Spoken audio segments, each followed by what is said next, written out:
Hello guys, चलिए next question start करते हैं। गेट 2005 का क्वेश्चन है। ठीक है, कह रहा है कि hot oil is cooled from 80 to 50 degree centigrade. ठीक है, हॉट ऑयल है, उसको कूल किया गया 80 से 50 डिग्री तक in a oil cooler which use air as the coolant. Coolant जो है इसमें एयर यूज़ किया गया है, जिसका टेम्परेचर राइज हो जाता है 30 से 40 डिग्री सेंटीग्रेड। डिजाइनर ने क्या किया, एलएमटीडी वैल्यू अपने उसने यूज़ कर ली एलएमटीडी वैल्यू 26 डिग्री सेंटीग्रेड। जो हम एलएमटीडी अभी तक जो निकालते थे कैलकुलेशन करके, काउंटर के लिए अलग, पैरेलल के लिए अलग, तो यहाँ पर डिजाइनर ने यूज़ कर लिया 26 यूज़ कर लिया कि उसमें 26 लूँगा। तो अब उसने पूछा है क्वेश्चन में कि कौन से टाइप का हीट एक्सचेंजर है। ठीक है, अब उसने उल्टा पूछ लिया। पहले इससे पहले हम क्या करते थे, हमें टाइप ऑफ हीट एक्सचेंजर दिया होता था कि ये काउंटर है या पैरेलल है। ठीक है, फिर उसके थ्रू हम एलएमटीडी वैल्यू निकालते थे। अब यहाँ पर उसने एलएमटीडी वैल्यू दे दी और हमसे टाइप ऑफ हीट एक्सचेंजर पूछा है। कोई बात नहीं, निकाल लेंगे। सबसे पहले हम एलएमटीडी, तो हम क्या करेंगे, जो काउंटर हीट एक्सचेंजर है और जो पैरेलल फ्लो हीट एक्सचेंजर है, ठीक है, दोनों के लिए अलग अलग एलएमटीडी वैल्यू निकालेंगे। ठीक है, वो और क्या कहते हैं, क्रॉस फ्लो के लिए का कोई फॉर्मूला नहीं होता, पर मैं बताता हूँ कि डेल्टा टीएम की जो वैल्यू होती है वो इन जो तीनों फ्लो है, जो तीनों टाइप के हीट एक्सचेंजर है, इनके क्या बीच में रिलेशन होता है। देखो, डेल्टा टीएम जो काउंटर फ्लो है, delta TM counter flow heat exchanger की जो वैल्यू हमेशा ग्रेटर देन होती है डेल्टा टीएम क्रॉस फ्लो। ठीक है, क्रॉस फ्लो से ग्रेटर होती है, और जो डेल्टा टीएम क्रॉस फ्लो की वैल्यू होती है वो डेल्टा टीएम पैरेलल फ्लो से ज़्यादा होता है। मतलब कि सबसे हाईएस्ट वैल्यू डेल्टा टीएम की काउंटर फ्लो के लिए, सबसे मिनिमम वैल्यू डेल्टा टीएम के लिए पैरेलल फ्लो के लिए, क्रॉस फ्लो के बीच में। तो हम यहाँ पर हमें तो जो फॉर्मूला पता है वो काउंटर और पैरेलल का पता है, तो यहाँ से हम काउंटर पैरेलल निकालेंगे। अगर उसके आसपास है जो हम यहाँ से निकालेंगे तो वो काउंटर या पैरेलल में से होगा, वरना क्रॉस फ्लो होगा। ठीक है, तो यहाँ पे हम देखो, हमको क्या क्या चीज़ दे रखी है, THI दे रखा है हमको, इनलेट पे जो ऑयल है उसका टेम्परेचर दे रखा है, आउटलेट पे जो ऑयल है उसका टेम्परेचर 50 दे रखा है। ठीक है, और कूलेंट जो है TCI, उसका इनलेट पे टेम्परेचर 30 दे रखा है और आउटलेट पे उसका टेम्परेचर 40 दे रखा है, क्योंकि टेम्परेचर राइज होगा, 30 से 40 हो गया। अब काउंटर फ्लो के लिए, हीट एक्सचेंजर के लिए जब हम डेल्टा TI निकालेंगे, तो मैं उसके लिए जो टेम्परेचर का जो ग्राफ है वो बना लेता हूँ। तो काउंटर फ्लो में कैसा होता है, ऐसा होता है 80 से 50 जाएगा, 80 डिग्री सेंटीग्रेड से 50 डिग्री। ठीक है, और 30 से 40, ये 30 से 40, 30 और 40। ठीक है, ये गया काउंटर में, तो ऐसा होता है। तो यहाँ से डेल्टा TI की वैल्यू कितनी आएगी बताओ, डेल्टा 80 माइनस 40 आ गई, और डेल्टा TE की वैल्यू यहाँ से कितनी आएगी, 50 माइनस 30 कितना आ गया, 20 आ गया। अब डेल्टा TM क्या होता है, delta TI minus delta TE divided by ln delta TI over delta TE। तो डेल्टा TI माइनस 40 माइनस 20 कितना हो गया, 20, और ln 40 डिवाइड बाई 20। ठीक है, तो कितना आ गया ये आ गया 20 डिवाइड बाई ln 2, तो ये आ गया 28.85 डिग्री सेंटीग्रेड आ गया। ठीक है, 28.85 डिग्री सेंटीग्रेड। ठीक है, ln जो है ये ऑन बेस E है, यहाँ पर log ऑन बेस 10 यूज नहीं किया, ln base on base E use किया गया है। ठीक है, तो ये काउंटर फ्लो के लिए 28.85 डिग्री सेंटीग्रेड आ गया। पर हम, ठीक है, तो देख रहे हो जो 26 है उससे ज़्यादा आ रही है काउंटर फ्लो में। ठीक है, अब देखते हैं, चलो पैरेलल फ्लो में कितनी आती है। काउंटर फ्लो तो ये है नहीं, अब पैरेलल फ्लो देखते हैं कितना आता है। तो पैरेलल फ्लो के केस में जो टेम्परेचर का ग्राफ होगा ऐसा होगा, देखो ये होता है ऐसे नहीं, ऐसे। ठीक है, और ऐसे ये होता है, ये पैरेलल फ्लो। देखो ये पैरेलल फ्लो, THI की वैल्यू कितनी है, 80, THE की वैल्यू कितनी है, 50। ठीक है, और यहाँ पर TCI आएगा, TCI की वैल्यू कितनी है, TCI की वैल्यू कितनी है, 30, और TCE की वैल्यू कितनी है, 40। टेम्परेचर राइज हो रहा है, यहाँ टेम्परेचर डिक्रीज हो रहा है, तो ये पैरेलल फ्लो। तो यहाँ पर जो डेल्टा TI की वैल्यू कितनी आएगी, 80 माइनस 30, 50, और यहाँ डेल्टा TE की वैल्यू कितनी आएगी, 10। ठीक है, अब यहाँ से डेल्टा TM निकालते हैं। तो डेल्टा TM क्या होता है, delta T I minus delta T E, delta T I 50 minus 10 40 divided by delta T आई 50 और डेल्टा टी ई 10। ठीक है, तो ये कितना आएगा 40 divide by L N on base E 5, कितना आया 24.85। ठीक है, 24.85 डिग्री सेंटीग्रेड आ गया।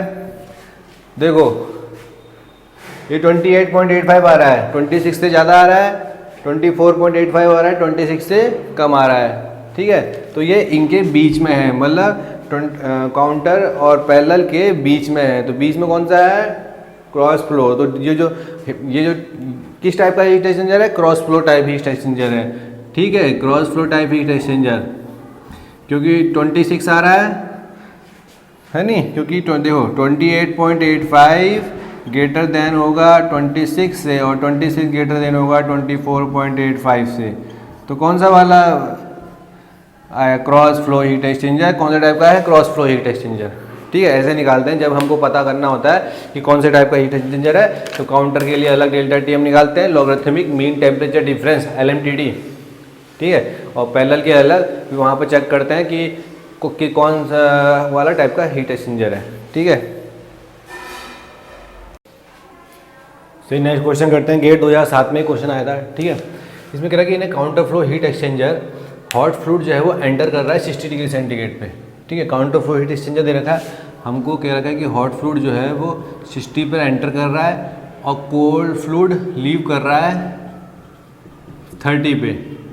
ठीक है, और हमको हॉट फ्लूइड का जो मास फ्लो रेट है वो जो हॉट फ्लूइड फ्लो हो रहा है वो 1 kg पर सेकेंड। ठीक है, और कोल्ड फ्लूइड का मास फ्लो रेट 2 kg पर सेकेंड। ठीक है, और हमको हॉट फ्लूइड की स्पेसिफिक हीट दे रखी है 10 किलो जूल पर kg केल्विन। ठीक है, और कोल्ड फ्लूइड की स्पेसिफिक हीट 5 किलो जूल पर kg केल्विन। ठीक है, तो हमसे LMTD वैल्यू पूछी है, LMTD वैल्यू हमसे पूछी हुई है। ठीक है, देखो काउंटर फ्लो हीट एक्सचेंजर, देखो इसमें काउंटर फ्लो हीट एक्सचेंजर में हम LMTD वैल्यू तो नॉर्मली हमारा फॉर्मूला होता है delta T I minus delta T E divided by LN delta T I over delta T. पर एक स्पेशल केस होता है कि अगर if m dot H C P H is equals to m dot C C P C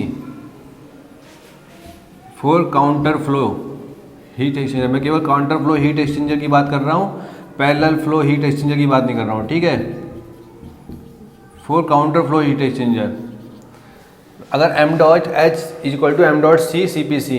ठीक है, मतलब heat capacity rate of hot fluid is equal to heat capacity rate of cold fluid. ठीक है, अगर ये equal हो जाए for counter flow heat exchanger, तब उसमें उस टाइम पे डेल्टा टी एम जो लॉगरिथमिक मीन टेम्परेचर डिफरेंस की वैल्यू आती है डेल्टा टी आई और डेल्टा टी ई, दोनों में से कोई सा भी हम या तो डेल्टा टी आई ले लो या डेल्टा टी ई ले लो, बात एक ही है। ठीक है, तो logarithmic mean temperature difference LMTD की वैल्यू जो आती है वो या तो डेल्टा टी आई होती है या डेल्टा टी ई, दोनों में से कोई सी भी हो सकती है। Only for counter flow heat exchanger when heat capacity rate of hot fluid मतलब m dot H C P H is equals to m dot C C P C. तो इस केस में ऐसा ही है, देखो m dot H C P H निकालूंगा तो कितना आएगा, m dot H C P H कितना आ रहा है 1 इंटू 10 20 आ रहा है, और इस केस में और m dot C C P C कितना आ रहा है 2 इंटू 5 कितना हो रहा है 1 इंटू 10 हो गया, 2 इंटू 5 10, 1 इंटू 10 10, 2 इंटू 5 इंटू 10। ठीक है, इक्वल है। तो यहाँ पर इसने LMTD हमसे पूछा है, तो LMTD क्या होगा, काउंटर फ्लो के हीट के केस में डेल्टा टी आई या डेल्टा टी, दोनों में से जो भी निकल जाए, जिसकी भी वैल्यू दे रखी हो। अब देखो यहाँ पर हमको क्या दे रखा है, THI और TCE दे रखा है। THI और TCE का मतलब अगर मैं ये ग्राफ बनाऊँ काउंटर फ्लो THI, ठीक है, THI कितना है 60 और ये वैल्यू हमको देने रखी है, और TCE हमको 30 दे रखा है। ठीक है, 30 ये मतलब ये TCI हमको नहीं दे रखा है, तो हमको क्या दे रखा है 30 दे रखा है। तो यहाँ पर हमको कौन सी वैल्यू पता है, डेल्टा टी आई पता है। तो डेल्टा टी आई कितना है डेल्टा टी आई हो गया 30, तो एल एम टी डी कितना हो गया, delta T M is equals to 30। ठीक है, तो जब भी आप एल एम टी डी अगर निकालना हो ना और काउंटर फ्लो हमको दे रखा है क्वेश्चन में, तो चेक कर लिया करो कि जो स्पेसिफिक हीट रेट है, जो हीट कैपेसिटी रेट है M dot S C P H, वो इक्वल तो नहीं है M dot C C P C के। अगर इक्वल है तो हमारे लिए इतना लंबा कैलकुलेशन करना नहीं पड़ेगा। वैसे भी क्वेश्चन में हमको टी सी ई और T C I T S I और टी एच ई दे नहीं रखा था, तो वैसे भी हम ये वाला स्पेशल केस तो यूज करना ही था, समझ गए। चलिए नेक्स्ट क्वेश्चन स्टार्ट करते हैं। गेट 2008 में क्वेश्चन आया था, ठीक है। कह रहा है कि L M T D value मतलब logarithmic mean temperature difference of a counter flow heat exchanger 20 degree centigrade दे रखा है, और inlet temperature of the cold fluid 20 degree centigrade और inlet temperature of the hot fluid 100 degree centigrade, ठीक है। और mass flow rate of cold fluid is twice of mass flow rate of hot fluid and heat capacity of hot fluid is twice of heat capacity of cold fluid. और हमसे निकालने को कहा है exit temperature of the cold fluid. Counter flow heat exchanger है। सबसे पहले हमारे दिमाग में क्या आता है, ध्यान, ठीक है, ऐसे जाएगा टी एच आई और टी एच ई, ठीक है, और ये क्या होगा T C E T C I, ठीक है, काउंटर फ्लो हीट एक्सचेंजर।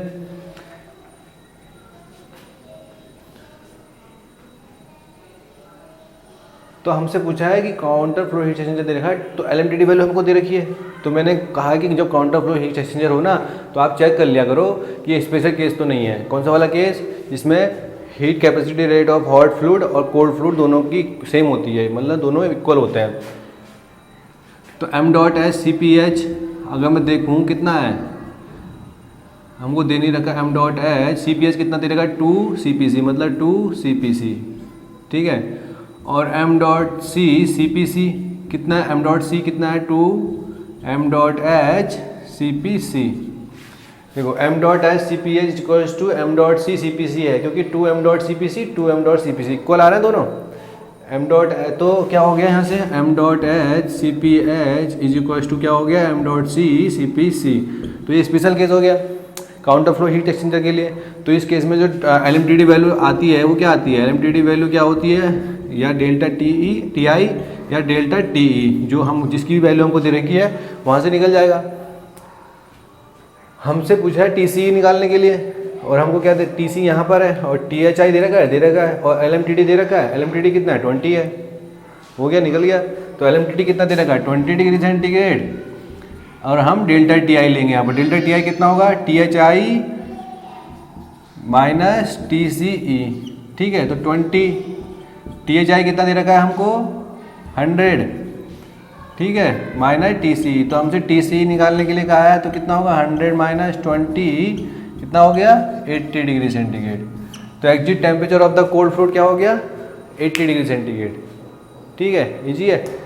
जब भी काउंटर फ्लो हीट एक्सचेंजर हो चेक कर लिया करो, स्पेशल केस तो नहीं है, जहाँ पर heat capacity rate of hot fluid और कोल्ड फ्लूइड दोनों की इक्वल होती है। तो वहाँ से जो L M T D value होती है वो डेल्टा टी आई या डेल्टा टी ई, जो भी हमको क्वेश्चन में जैसे अभी हमको निकालना है उस हिसाब से ले लेते हैं, ठीक है। चलिए नेक्स्ट क्वेश्चन स्टार्ट करते हैं। गेट 2009 में क्वेश्चन आया हुआ था, ठीक है। इसमें कह रहा है कि पैरेलल फ्लो हीट एक्सचेंजर है। देखो पैरेलल फ्लो हीट एक्सचेंजर मैंने बना के रख रखा है, ऑपरेटिंग अंडर स्टडी स्टेट, ठीक है। इसमें जो हीट कैपेसिटी रेट जो है वो हॉट और कोल्ड फ्लूइड दोनों का इक्वल है, ठीक है। मतलब जो heat capacity rate of hot fluid is equal to heat capacity rate of cold fluid, मतलब M dot H C P H is equal to M dot C C P C. पर parallel flow heat exchanger है, counter flow heat exchanger नहीं है, समझ गए। तो parallel flow heat exchanger है, इसमें स्पेशल केस नहीं लगेगा, क्योंकि पैरेलल फ्लो हीट एक्सचेंजर है। एम डॉट एच हमको दे रखा है 1 kg पर second, specific heat of hot fluid हमको दे रखा है टी एच आई 102 डिग्री और T C I 15।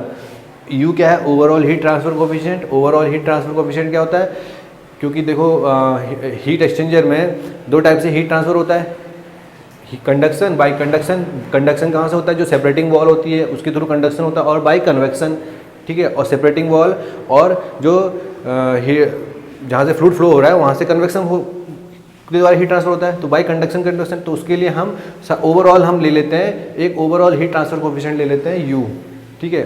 U equals to कितना है हमको 1 किलोवाट पर मीटर स्क्वायर केल्विन, ठीक है। और हीट ट्रांसफर सरफेस एरिया दे रखा है, जिस जहाँ से हीट ट्रांसफर हो रहा होगा जिस सरफेस से, उसका सरफेस एरिया दे रखा है, मतलब हीट एक्सचेंजर का ही सरफेस एरिया दे रखा है, मान लो 5 मीटर स्क्वायर। तो ये हमको exit temperature of cold fluid निकालना है, मतलब हमको ये निकालना है exit temperature of cold fluid. अब जब भी देखना, जब भी आपको दो एग्जिट टेम्परेचर निकालने के लिए बोलेगा, दो इनलेट टेम्परेचर दे रखे हैं और दो एग्जिट टेम्परेचर आपको निकालने के लिए बोलेगा, तो उस केस में इफेक्टिवनेस NTU मेथड यूज़ किया जाएगा, ठीक है। इफेक्टिवनेस आपको पता ही है, NTU क्या होता है, नंबर ऑफ ट्रांसफर यूनिट। ये क्या होता है, UA, U क्या है, overall heat transfer coefficient, A क्या है, heat transfer surface area, divided by m dot CP small, ठीक है। इसमें भी जो स्मॉल वैल्यू आएगी, या तो हॉट फ्लूइड की स्मॉल आएगी या कोल्ड फ्लूइड की स्मॉल आएगी, जो भी स्मॉल आएगा वो यहाँ रखा जाएगा। NTU equal to UA divide by m dot CP small, ठीक है। हमेशा ध्यान रखना, दो एग्जिट टेम्परेचर निकालने के लिए बोलेगा, इफेक्टिवनेस NTU मेथड यूज करेंगे। तो यहाँ पर ये आ गया, हमको U दे रखा है, A दे रखा है और m डॉट CP स्मॉल, ठीक है। अब देखो, क्योंकि m डॉट ये हीट कैपेसिटी रेट इस क्वेश्चन में तो दोनों के लिए, दोनों का इक्वल है, या तो हॉट फ्लूइड का ले लो या कोल्ड फ्लूइड का ले लो, दोनों तो क्योंकि दोनों के दोनों इक्वल है। तो यहाँ पर हम U कितना है, 1 किलोवाट से 1000 करेंगे, किलो है, एरिया कितना है 5, और m डॉट कितना है, देखो ये एरिया हमने हॉट फ्लूइड का ले लिया 1 kg, और CPH हमने 4000, देखो 4000 लेना है जूल पर। सारी चीज़ें यहाँ पर जो किलो वाली हैं सब मल्टीप्लाई हो जाएंगी 1000 से, तो 4000 हो गया। तो ये यहाँ से कट गया, तो कितना है 5/4, 4 ही कहना 4, 4 2 4 दूनी 8, 1.25 आ गया। NTU की वैल्यू कितनी आ गई, 1.25, ठीक है। इफेक्टिवनेस NTU मेथड यूज करना है। अब इफेक्टिवनेस का फॉर्मूला NTU के टर्म में, ठीक है। इससे पहले हमने इफेक्टिवनेस का फॉर्मूला देखा था Q actual divide by Q maximum, ठीक है, वो था एक फॉर्मूला। NTU के टर्म में भी आता है, तो इस केस में हमको इफेक्टिवनेस NTU मेथड यूज करना है। तो इफेक्टिवनेस का formula for parallel flow heat exchanger, दोनों के लिए अलग अलग है, पैरेलल फ्लो के लिए अलग है, काउंटर के लिए अलग है। तो यहाँ पर हम पैरेलल फ्लो हीट एक्सचेंजर दे रखा है, तो उसके लिए यूज करेंगे। तो क्या होता है, 1 माइनस e की power minus 1 plus C NTU divided by 1 plus C, ठीक है। NTU आपको पता है, C क्या होता है, कैपेसिटी रेशियो, ठीक है, कैपेसिटी रेशियो C क्या होता है, कैपेसिटी रेशियो। कैपेसिटी रेशियो क्या होता है, कैपेसिटी रेट रेशियो क्या होता है, m dot CP small divided by m dot CP big, समझ गए। m डॉट CP जो स्मॉल होगा उसको डिवाइड करेंगे m डॉट CP बिग से, तो कैपेसिटी रेट रेशियो आएगा, कैपेसिटी रेट रेशियो। क्योंकि देखो ये हीट कैपेसिटी रेट है, हीट कैपेसिटी रेट है, तो उसका रेशियो कैपेसिटी रेट रेशियो, तो उसको डिनोट करते हैं कैपिटल C से, कैपिटल C से डिनोट करते हैं, ठीक है। तो इस केस में m डॉट C और MP स्मॉल और m डॉट CP बिग, ये तो दोनों इक्वल हैं। तो इस केस में हीट कैपेसिटी रेशियो क्या आएगा 1, और हीट कैपेसिटी जो कैपेसिटी रेट रेशियो होता है वो ग्रेटर देन इक्वल टू 0 और इक्वल टू 1, ठीक है, 0 और 1 के बीच में रहता है। तो यहाँ पे जो C है ये कैपेसिटी रेट रेशियो है, ठीक है। तो इस केस में 1 है। अब देखो यहाँ 1 रखेंगे तो कितना आएगा, 1 माइनस e की power minus 2 NTU divided by 2। अब इफेक्टिवनेस यहाँ पर 1 माइनस e की पावर, अब इसको सॉल्व करो, NTU की वैल्यू 1.25 रखो, 1.25 डिवाइडेड बाई 2, सॉल्व करो कितना आएगा, 2 इंटू 1.25, ठीक है, e की पावर 1 माइनस डिवाइड बाई 2 कितना आया, 0.459 आया। कितनी इफेक्टिवनेस आई, 0.459, इफेक्टिवनेस लेस देन 1 आएगी, 0.459 आई, ठीक है इफेक्टिवनेस। अब यहाँ से हमको इफेक्टिवनेस पता चल गई, सबसे पहले तो हमको दो एग्जिट टेम्परेचर, हमको ध्यान रखना जब दो एग्जिट टेम्परेचर हो हमको गिवन नहीं दे रखे होंगे तो उस केस में हम एग्जिट टेम्परेचर निकालने के लिए इफेक्टिवनेस NTU मेथड यूज़ करेंगे। तो पहले NTU निकालेंगे, फिर वहाँ से उसकी effectiveness in terms of NTU, तो यहाँ से इफेक्टिवनेस आ जाएगी। अब इफेक्टिवनेस आ गई, ठीक है, इफेक्टिवनेस आ गई।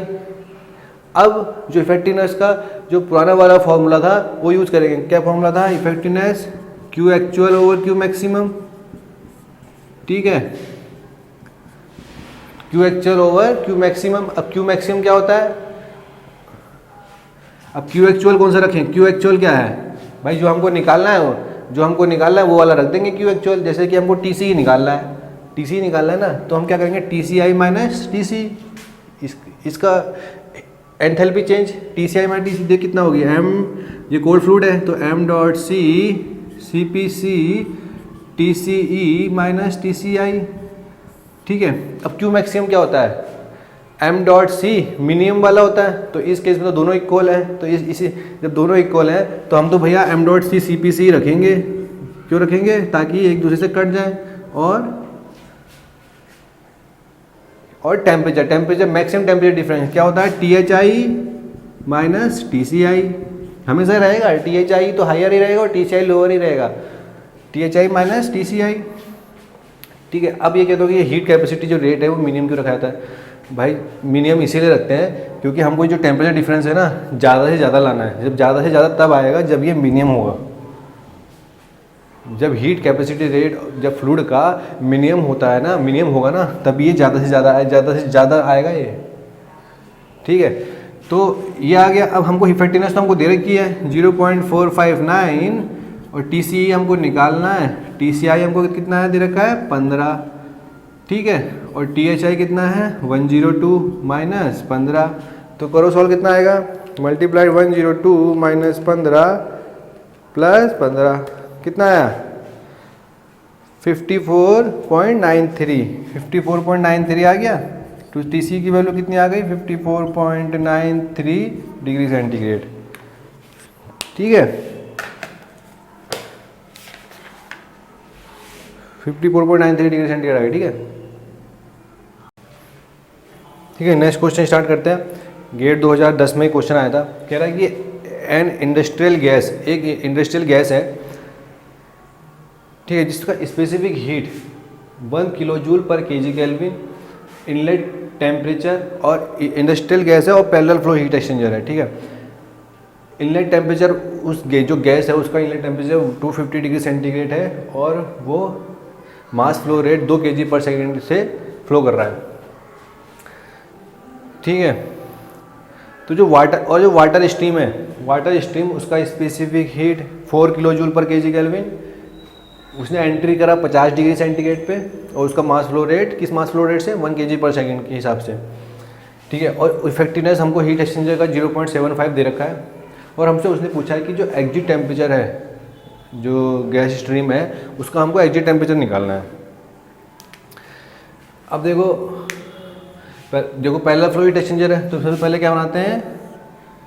डायग्राम। तो सबसे पहले ना बना लिया करो डायग्राम, ताकि उनको पता चल जाए कि पैरेलल फ्लो है तो क्या क्या चीज़ दे रखी है। तो पैरेलल फ्लो हीट एक्सचेंजर में ऐसे, ठीक है, ऐसा डायग्राम होता है। पैरेलल THI, TCI, THE और TCE। THI हमको दे रखा है 250, TCI हमको 50, हमको THE नहीं दे रखा और TCE भी नहीं दे रखा है, ठीक है, पर हमको इफेक्टिवनेस दे रखी है और पैरेलल फ्लो हीट एक्सचेंजर है। तो हमको निकालना है THE निकालना है।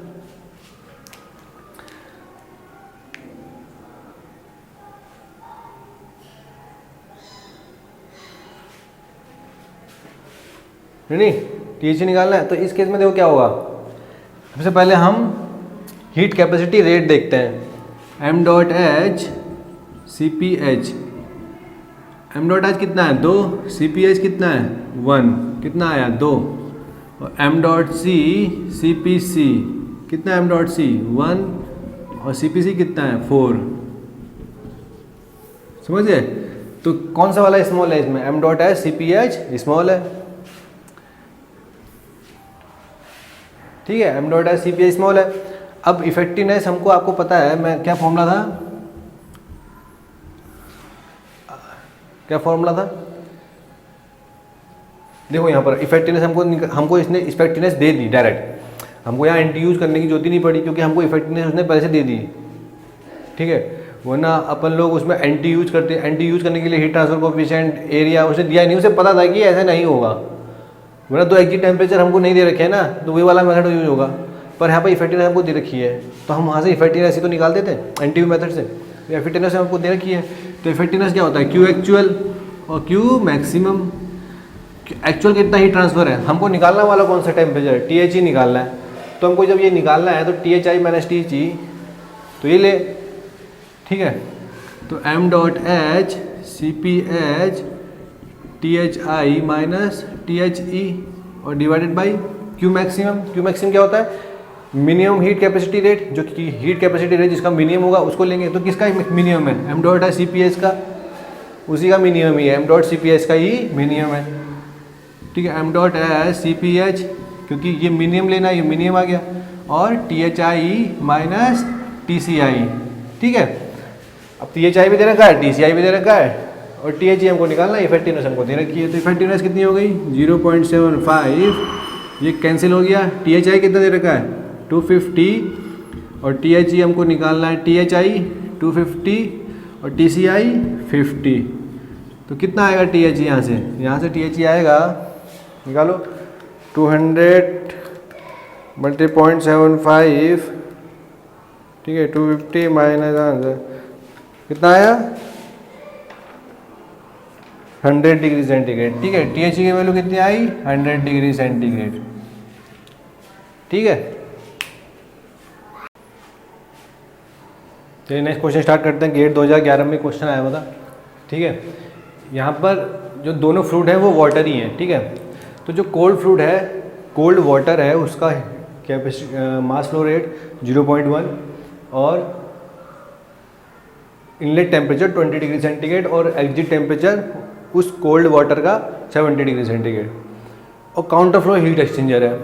ठीक है, और हॉट वाटर का मास फ्लो रेट 0.1 kg पर सेकेंड और इनलेट टेम्परेचर है हॉट वाटर का 90 डिग्री सेंटीग्रेड। तो जाहिर सी बात है, तो दोनों ही वाटर है, तो दोनों का, तो वाटर का जो हीट कैपेसिटी है, ठीक है, वो सेम ही है। तो 4200 जूल पर केजी केल्विन। ठीक है, जो वाटर का स्पेसिफिक हीट है, ठीक है, वो स्पेसिफिक हीट वो 4200 जूल पर केजी केल्विन, और डेंसिटी वाटर की हमें पता ही है 1000 होती है, और ओवरऑल हीट ट्रांसफर कोएफिशिएंट 2000 दे रखा है। ठीक है, और हमसे पूछा है जो हीट एक्सचेंजर है, जो रिक्वायर्ड हीट जो एक्सचेंजर है उसका एरिया हमसे पूछा हुआ है, हीट ट्रांसफ़र एरिया है। ठीक है, हीट ट्रांसफ़र सरफेस एरिया, जहाँ जिस सरफेस से हीट ट्रांसफ़र फ्लो करेगा उसका एरिया दे रहा है, मेनली हीट एक्सचेंजर एरिया हम उसे कहते हैं, उसका वो निकालना है। अब देखो काउंटर फ्लो हीट एक्सचेंजर है, तो चेक करें, तो यहाँ से M dot H C P H कितना आएगा, एम डॉट एच कितना है 0.1, सी पी एच कितना है, दोनों का सेम है, कितना है 4200, कितना आया 420, और M dot C P C कितना है, एम डॉट सी कितना है 0.1, और ये भी 4200 क्योंकि दोनों वाटर ही हैं 420। तो M dot H is equal to M dot H is equal to M dot H C P H equal to M dot C P C हो गया। और काउंटर फ्लो हीट एक्सचेंजर है। ठीक है, काउंटर फ्लो हीट एक्सचेंजर है। ठीक है, तो पहले डायग्राम बना ले, जो टेम्परेचर का जो very counter flow heat exchanger में कैसा होता है, ये और ये। ठीक है, तो T H I T H E, और यहाँ होता है टी एच सी आई, और इधर फ्लो करता है और टी सी ई। तो हमको क्या दे रखा है, टी एच आई दे रखा है, दे रखा है 90, और क्या दे रखा है हमको, टी सी आई दे रखा है 20, टी सी ई हमको दे रखा है कितना है 70। हमको बस टी एच ई नहीं दे रखा है, नहीं टी एच ई नहीं दे रखा है, तो वो तो हम निकाल लेंगे। तो पहले हमको हीट ट्रांसफर तो कैसे निकालेंगे, काउंटर फ्लो हीट एक्सचेंजर है, काउंटर फ्लो हीट एक्सचेंजर है, और हीट कैपेसिटी रेट दोनों का इक्वल है, कोल्ड वाटर का भी हॉट वाटर का दोनों का इक्वल है।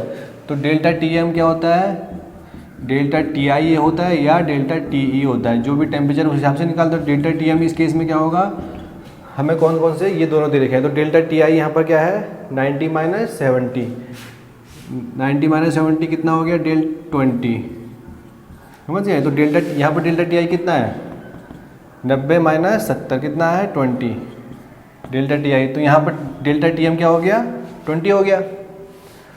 चलो डेल्टा टी एम हमने निकाल लिया, ठीक है। हमको हीट ट्रांसफ़र एरिया निकालना है, तो उसका क्या हीट ट्रांसफ़र सरफेस एरिया निकालना है। तो कैसे निकालेंगे, Q equals to U A delta T M, ये होता है formula. Rate of heat transfer, overall heat transfer coefficient, surface area और डेल्टा टी एम, ये होता है। डेल्टा टी एम हमको पता है, ओवरऑल हीट ट्रांसफ़र कोफिशिएंट हमको पता है। अब हमको क्या निकालना है, heat transfer, rate of heat transfer. वो कैसे निकलेगा, change in enthalpy of either fluid, या तो हॉट फ्लूइड या कोल्ड फ्लूइड। तो जिसका टेम्परेचर हमको दिया होगा उसका चेंज इन एंथैल्पी कर देंगे, जिसका दोनों इनलेट और एग्जिट टेम्परेचर दिया होगा। तो किसका दिया है हमको, इसका दिया है कोल्ड फ्लूइड का। तो कोल्ड फ्लूइड का क्या होगा, M dot C C P C T C E minus T C I. तो M dot C C P C की वैल्यू कितनी है, M dot C C P C की वैल्यू 420 और टी सी ई की वैल्यू कितनी है 70 और टी सी आई की 20। तो कितना आया, कितना आया ये 50 × 420 कितना आया 21,000, 21,000 आया। ये कितना आया 21,000 वाट, ठीक है। अब ये जो वैल्यू है वो यहाँ रख देंगे, तो जिससे हमारा 21,000 heat transfer surface, overall heat transfer coefficient U 2000, ठीक है 2000 दे रखा है, और सरफेस एरिया हमको निकालना है, और डेल्टा टी एम हमने निकाला कितना 20। यहाँ पर ये बस सोचना कि डेल्टा टी एम की वैल्यू 20 डिग्री सेंटीग्रेड है, वो डिफरेंस में है, ठीक है। डिफरेंस में केल्विन में रख ले, डिफरेंस में अगर वैल्यू होती है या वो केल्विन में हो या डिग्री सेंटीग्रेड में हो, उसका कोई फ़र्क नहीं पड़ता इक्वेशन में। चाहे हमको यहाँ पर केल्विन में हमने इक्वेशन रखी है, पर यहाँ अगर ये डिग्री सेंटीग्रेड में भी रखा है ना, तो मान लो ये केल्विन ही है, क्योंकि डिफरेंस है, कोई उसमें फ़र्क नहीं पड़ता डिफरेंस में। 21,000, ठीक है। तो 21,000 हो गया और डिवाइड बाय 2,000, ठीक है, डिवाइड बाय 20। तो कितना सरफेस एरिया आया 0.525, 0.525 मीटर स्क्वायर, ठीक है। ये हो गया हीट ट्रांसफर सरफेस एरिया, मतलब हीट एक्सचेंजर एरिया, ठीक है। नेक्स्ट क्वेश्चन करते हैं, गेट 2012 में क्वेश्चन आया था, ठीक है। तो ये कह रहा है कि काउंटर फ्लो हीट एक्सचेंजर है, ठीक है, और वाटर है, हॉट वाटर है, जिसका स्पेसिफिक हीट हमको 4.18 किलो जूल पर केजी केल्विन, और उसका इनलेट टेम्परेचर हमको दे रखा है 80 डिग्री सेंटीग्रेड और मास फ्लो रेट 0.5, ठीक है। तो सबसे पहले इसका डायग्राम बना लें। जो काउंटर फ्लो हीट एक्सचेंजर है ये ऐसे, ठीक है, ये ऐसे फ्लो करेगा, ऐसे फ्लो करेगा, THI, ठीक है, THI, यहाँ पर क्या आएगा THE, और ये क्या होगा inlet temperature of cold flow TCI, और ये होगा TCE। THI हमको दे रखा है 80, और कौन सा टेम्परेचर दे रखा है TCI दे रखा है कितना है 30। तो भाई अब तो आमने सामने इधर इस साइड, ठीक है। और counter flow heat exchanger M dot H, तो काउंटर फ्लो हीट एक्सचेंजर है तो चेक कर लेते हैं, स्पेशल केस तो नहीं है। तो M डॉट H CPH कितना होगा, M डॉट H कितना है 0.5, CPH कितना है 4.18, तो कितना होगा 2.09, और M dot C CPC, M dot C कितना है 2.09, और CPC कितना है 1, ठीक है। ये कितना हो गया 2.09। देखो वाटर, एक ये तो वाटर है, और उसके काउंटर में क्या फ्लो कर रहा है एयर, जो कोल्ड है, जो कोल्ड फ्लूइड है वो एयर है, और हॉट फ्लूइड क्या है वाटर है। तो हमको इफेक्टिवनेस हमको दे रखी है क्वेश्चन में, और हमसे पूछा है उसने LMTD वैल्यू क्या होगी, जो हीट एक्सचेंजर है काउंटर फ्लो हीट एक्सचेंजर, उसकी LMTD वैल्यू पूछी है। अब देखो भाई M dot H CPH equals to M dot C CPC, मैंने कहा है कि जब काउंटर फ्लो हीट एक्सचेंजर आए ना तो चेक कर लिया करो स्पेशल केस तो नहीं है। स्पेशल केस मतलब M dot S C P equal to M dot C P C तो नहीं है, तो उसकी इसमें L M T D value क्या होती है, डेल्टा टी एम होती है डेल्टा टी आई या डेल्टा टी ई। ठीक है, अब डेल्टा टी आई क्या होता है, ये डिफरेंस, और डेल्टा टी ई क्या होता है, ये डिफरेंस। यहाँ तो ऐसा फंसा रखा है कि ये इसमें डेल्टा टी आई निकालेंगे तो ये टी सी ई नहीं दे रखा, और डेल्टा टी ई निकालेंगे तो टी एच ई नहीं दे रखा। नहीं दे रखा तो दूसरा तो तभी तो इफेक्टिवनेस दिया है, तो वो किस लिए दिया है, इसलिए तो दिया है। अब इफेक्टिवनेस क्या होता है, Q actual divide by Q maximum. Q actual क्या होगा, हमको चलिए इसमें से कोई सा भी टेम्परेचर निकाल लो, तो क्यों तो चलो टी एच ई मैंने निकाल लिया। Q actual M dot H C P H T H I minus T H E, Q actual हो गया। और Q maximum possible heat transfer कितना हो सकता है, तो हीट कैपेसिटी रेट कौन सा लेते हैं, जो मिनिमम वाला होता है, पर इसमें तो दोनों इक्वल हैं, कोई सा भी ले लो। तो हम ले रहे हैं M dot H C P H, calculation easy करने के लिए।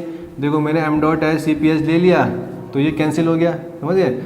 तो अब T H I minus T C I, maximum temperature difference. अब इफेक्टिवनेस हमको क्या दे रखी है, 0.8 दे रखी है। टी एच आई हमको दे रखा है, कितना दे रखा है, 80 दे रखा है। टी एच ई हमको निकालना है, टी एच आई 80 और टी एच सी आई हमको 30 दे रखा है। तो कितना आएगा, 80 50 multiply by 0.8 T minus answer. ठीक है, तो टी एच ई कितना आ गया, टी एच ई आ गया 40 डिग्री सेंटीग्रेड। कितना आ गया, 40। तो यहाँ ठीक है, तो डेल्टा टी ई कितना आ गया, 10 आ गया। T H E minus T C I 40 minus 30 कितना आ गया, 10। तो एल एम टी डी कितना आ गया, लॉगरिथमिक मीन टेम्परेचर डिफरेंस कितना आ गया, इक्वल टू डेल्टा टी कितना आ गया, 10 डिग्री सेंटीग्रेड। ठीक है, नेक्स्ट क्वेश्चन करते हैं। गेट 2011 में क्वेश्चन आया हुआ, इसमें कह रहा है कि in a condenser of a power plant the steam condenses at a temperature of 60 degree centigrade. देखो इससे पहले मैंने क्वेश्चन कराया था, इसमें जब स्टीम कंडेंसिंग होती है ना एट ए सैचुरेटेड टेम्परेचर, क्या होता है, स्टीम एट सैचुरेटेड टेम्परेचर पे गैसेज स्टेट से लिक्विड स्टेट में चली जाती है एट ए सेम टेम्परेचर, सैचुरेटेड टेम्परेचर। और वो सैचुरेटेड टेम्परेचर क्या है, 60 degree centigrade. Saturated temperature 60, temperature change नहीं होगा, पर जो स्टीम है वो गैसेज स्टेट से लिक्विड स्टेट में, जो गैसीय स्टेट है स्टीम की, वो उससे लिक्विड स्टेट में पहुंच जाती है एट ए सेम टेम्परेचर। वो सेम टेम्परेचर क्या होगा, 60 डिग्री सेंटीग्रेड पे वो गैसेज से लिक्विड में चली जाती है, उसको कहते हैं सैचुरेटेड टेम्परेचर।